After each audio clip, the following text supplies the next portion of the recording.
வக்பு சட்ட திருத்த மசோதாவுக்கு எதிராக தமிழக சட்டப்பேரவையில் முதலமைச்சர் ஸ்டாலின் தனி தீர்மானத்தினை தாக்கல் செய்தார். நாடு முழுவதும் உள்ள வக்பு வாரிய சொத்துக்களை பதிவு செய்து வெளிப்படைத் தன்மையுடன் நிர்வகிக்க வக்பு வாரிய சட்ட திருத்த மசோதா கொண்டுவரப்பட்டு மக்களவையில் கடந்த ஆண்டு ஆகஸ்ட் 8ஆம் தேதி தாக்கல் செய்யப்பட்டது.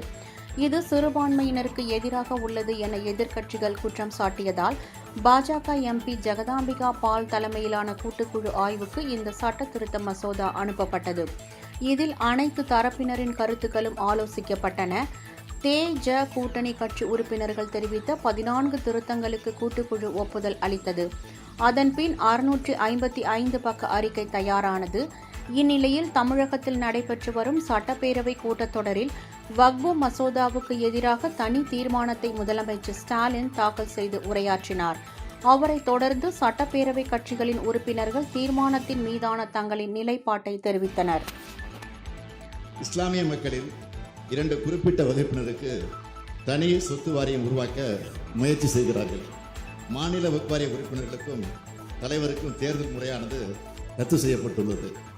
மாநில வக்ஃப் வாரியங்களில் 2 முஸ்லீம் அல்லாத உறுப்பினர்களை சேர்க்க வேண்டும் என்று இந்த சட்டம் கட்டாயப்படுத்துகிறது. இது முஸ்லிம்களின் மத நிர்வாகத்தில் அரசு தலையிடுவதாகும்.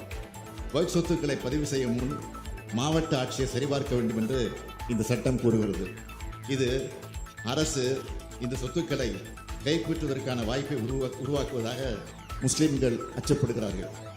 வக்ஃப் சட்டத்தின் பிரிவு 40ஐ நீக்குவது வக்ஃப் வாரியத்தின் சொத்து அடையாள அதிகாரத்தை அகற்றி அதை அரசுக்கு மாற்றுகிறது.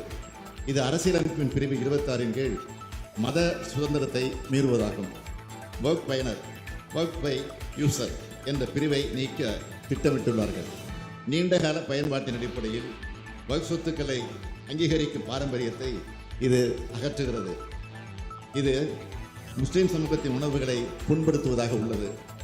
லிமிட்டேஷன் ஆக்ட் என்று சொல்லப்படும் காலவரையறை சட்டம் வக்ஃப் சொத்துக்களுக்கும் பொருந்தும் என்று சொல்லப்பட்டுள்ளது. அறநிலையங்கள் மற்றும் பொது தொண்டு நிறுவனங்கள் இனி வக்ஃப் என கருதப்பட மாட்டாது. இந்த பிரிவுகள் முஸ்லிம் சமூகத்தின் எதிர்ப்புக்கு முக்கிய காரணங்களாக உள்ளன. இதனை ஒன்றிய அரசு கொஞ்சமும் சிந்தித்து பார்க்கவில்லை. இந்த அடிப்படையில் வக்ஃப் நிர்வாகத்தில் அரசின் தலையீட்டை அதிகரிப்பதாக ஒன்றிய அரசின் சட்ட திருத்தம் அமைந்துள்ளது. இது சிறுபான்மை இஸ்லாமிய மக்களின் மத உரிமைகளை பாதிப்பதாகவும் இருக்கிறது. இதனை நாடாளுமன்ற கூட்டுக்குழுவிடம் 30/9/2024 அன்று தமிழ்நாடு அரசு தெளிவாக சொல்லியிருக்கிறது. நாடாளுமன்ற கூட்டுக்குழுவில் இடம்பெற்றிருக்கக்கூடிய திமுக உறுப்பினர்களான முன்னாள் அமைச்சரும் நீலகிரி நாடாளுமன்ற உறுப்பினருமான ராசா அவர்களும் மாநிலங்களவை உறுப்பினர் M.M. அப்துல்லா அவர்களும் கடுமையாக தங்கள் கருத்தை பதிவு செய்திருக்கிறார்கள். திமுக மட்டும் இல்லாமல் இந்தியாவில் உள்ள முக்கிய கட்சிகளும் எதிர்ப்பை பதிவு செய்திருக்கிறார்கள். ஆனால் எதிர்க்கட்சி உறுப்பினர் திருத்தங்களை நாடாளுமன்ற கூட்டுக்குழு நிராகரித்திருக்கிறது. நாடாளுமன்ற கூட்டுக்குழு முடிவுகளுக்கு ஒன்றிய அமைச்சரவை ஒப்புதலும் வழங்கிவிட்டது. இந்த நிலையில் வக்ஃப் திருத்த சட்டமானது எந்த நேரத்திலும் நாடாளுமன்றத்தில் தாக்கல் செய்யப்படலாம். இஸ்லாமிய மக்களை வஞ்சிக்கும் சட்டத்திற்கு எதிரான நமது எதிர்ப்பை பதிவு செய்ய வேண்டியது அவசரம் என்று நான் கருதுகிறேன். சிறுபான்மையின மக்களுக்கு எதிரான மத சுதந்திரத்தை நிராகரிக்கும் அரசியலமைப்பு சட்டத்துக்கு விரோதமான வக்ஃப் நோக்கத்துக்கு எதிரான நீதிமன்ற தீர்ப்புகளுக்கு முரணான குழப்பமான தேவையற்ற பல்வேறு பிரிவுகள் வக்ஃப் சட்ட திருத்தத்தில் இருக்கின்றன. இந்த திருத்த சட்டமானது வக்ஃப் அமைப்பையே காலப்போக்கில் செயல்பட விடாமல் முடக்கிவிடும்.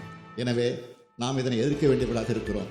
மத நல்லிணக்கு அனைவருக்குமான அரசு என்ற இலக்கணத்தை அடிப்படையாக கொண்டு நாம் ஒரு தீர்மானத்தை நிறைவேற்ற வேண்டும் என்று கேட்டுக்கொள்கிறேன். தீர்மானம்: இந்திய திருநாட்டில் மத நல்லிணக்கத்துடன் அனைத்து மதங்களை சார்ந்த மக்களும் ஒற்றுமையாக வாழ்ந்து வருகின்றனர்.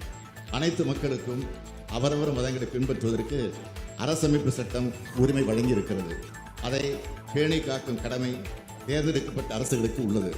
ஆனால் அதற்கு மாறாக சிறுபான்மையின இஸ்லாமிய சமுதாய மக்களுக்கு கடுமையான பாதிப்புகளை ஏற்படுத்தும் வகையில் 1995ஆம் ஆண்டின் வக்ஃப் சட்டத்தினை திருத்துவதற்கு கடந்த 2024ஆம் ஆண்டு ஆகஸ்ட் மாதம் ஒன்றிய அரசு மக்களவையில் அறிமுகம் செய்துள்ள வக்ஃப் வாரிய திருத்த சட்ட முன்வடிவினை வக்ஃப் அமெண்ட்மெண்ட் பில் 2024 முழுமையாக திரும்பப் பெற வேண்டும் என்று ஒன்றிய அரசை இப்பேரவை வலியுறுத்துகிறது என்ற தீர்மானத்தை நான் முன்மொழிந்து அமைகிறேன்.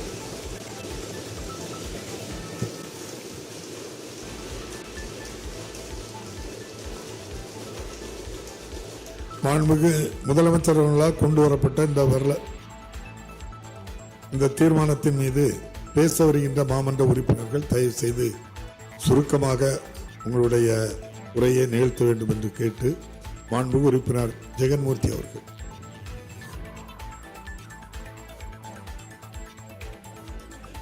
மாண்புமிகு பேரவைத் தலைவர்